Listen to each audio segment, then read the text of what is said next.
What I really appreciated about today was the fact that the minister came here to also have a fair appreciation of what has been happening in the market. So I think through our interactions with the minister, through our interactions with you members of the media, we're able to really paint a picture to say, what does it mean to say there's this perceived shortage of cement? I am sure from here onwards, we are all now on the same page in terms of what is happening with cement demand. As PPC, we have been in the Botswana operations for over 20 years.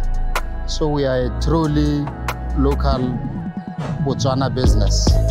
So we pride ourselves with a number of things. Key amongst those is that we employ over 150 Botswana. We also have done quite a lot in terms of CSI. Just to mention one or two projects that we have been a part of.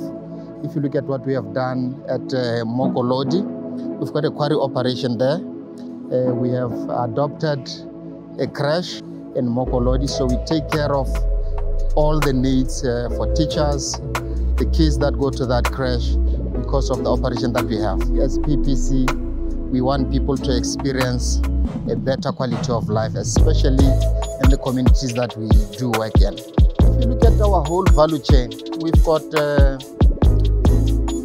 some very key stakeholders. Key amongst those is, if you look at transportation of our raw material.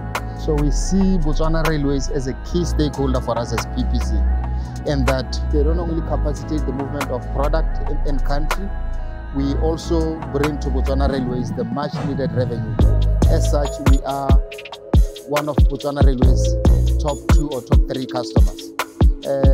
The other entity that we see as a key stakeholder besides Botswana Railways is obviously, like I mentioned earlier on, Botswana Truckers Association, as well as Morupule, the manufacturing of cement here locally.